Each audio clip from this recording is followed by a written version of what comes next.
Pandana Baban jadi saksi Luhut Panjaitan dan Adian Napitupulu bersitegang.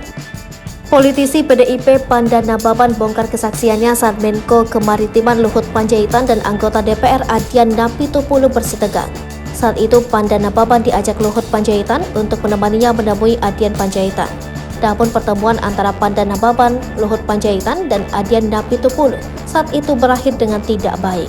Hal itu Pandana Baban sampaikan melalui sebuah tayangan di kanal YouTube Uya Kuya TV.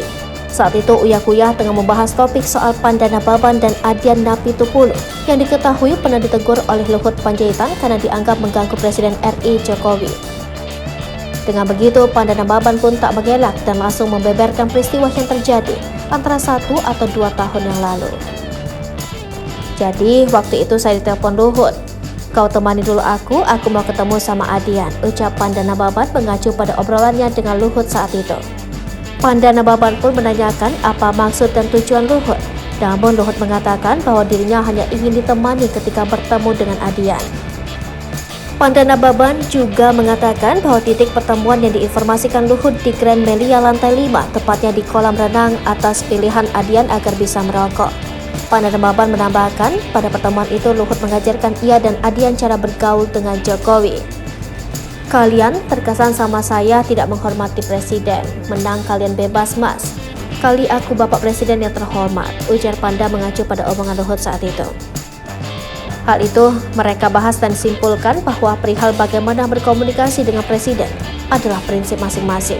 Namun obrolan mereka mendadak memanas. Nah, terus yang menjadi naik pitam si Adian, keluarlah ucapan Luhut yang mengatakan, "Kamu jangan dikte-dikte presiden. Kau jangan ngatur-ngatur presiden. Sejak kapan aku ngatur-ngatur presiden?" Lanjutnya sambil menirukan obrolan Luhut dan Adian. Tak terima dengan respon Adian, Luhut pun naik pitam lantaran merasa dibantah.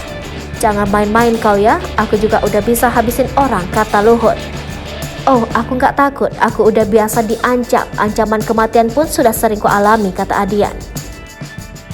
Saat keduanya berseteru, Pandana Baban yang sedang duduk di tengah mereka pun berusaha menengahi.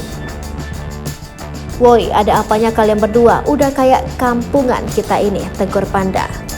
Alih-alih menyadari kesalahan masing-masing, Luhut dan Adian yang tak terima malah menyalahkan satu sama lain. Karena keributan ini, pertemuan yang tadinya diagendakan untuk makan dan berbincang santai harus bubar begitu saja tanpa penyelesaian. Lebih lanjut, Pandana Baban juga menambahkan bahwa ia tidak tahu kelanjutan hubungan Luhut dan Adian setelah kejadian itu. Bahkan bagi Pandana Baban, maksud Luhut ngobrol dengan Adian saat itu masih menjadi misteri sampai sekarang.